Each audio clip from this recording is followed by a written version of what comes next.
Across the North Country, local school districts are continuing to feel the impacts of the nationwide staffing shortages. This includes shortages among bus drivers, substitute teachers, classroom teachers, and teacher aides. Some local districts have recently been forced to switch to immediate remote learning due to shortages, while others have radically altered bus schedules. The Watertown City School District is joining the many school districts facing these shortages. But when it comes to busing shortages, Watertown Superintendent Patricia LaBarre said the district has been able to maintain adequate staffing, and the transportation department is working to train more drivers for the remainder of the school year. We actually, I feel, are in a better spot than some of our districts that are around us.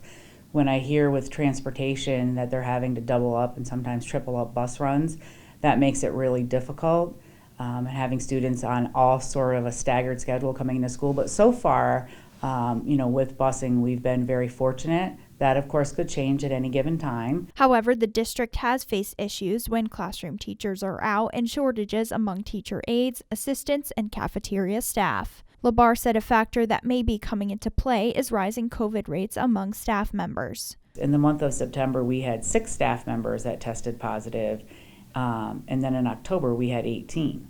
So that's also plays a big factor in making sure that we have enough staffing to meet the needs of our students. And so far, we've been able to maintain a full in-person schedule, and that's the hopes that we can do that going forward. To address these issues, LaBarre said that the district is strategizing substitute teacher placement by prioritizing filling classroom vacancies and then moving on from there. I think what we always start with is what has the biggest impact on children. So we look first to the classrooms. So sometimes, for example, when we take a look at the list and there may be a reading teacher out, but there's also a classroom teacher out.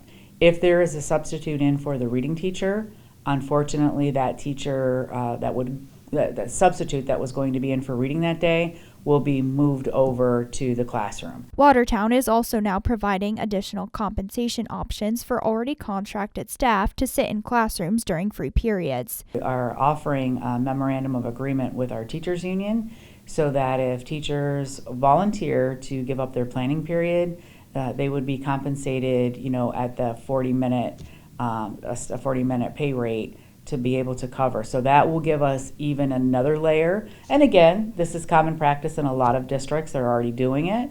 And it's just another way to think outside of the box. What can we do this year to really, really make sure that we can continue with in-person learning? The district also recently required all employees to submit proof of COVID vaccination. If employees opted out, they are now required to receive weekly COVID testing.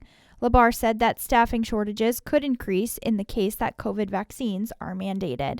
But moving forward, LaBarre said that the largest priority is keeping all kids in school throughout the holiday season and avoiding remote learning.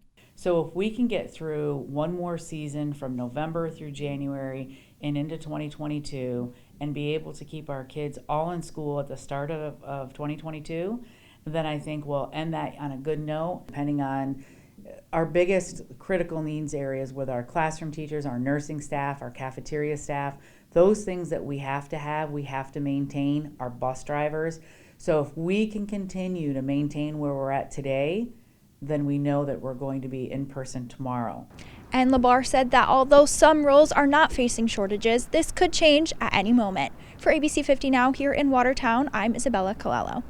For more local news, go to informnny.com or download the ABC 50 mobile app.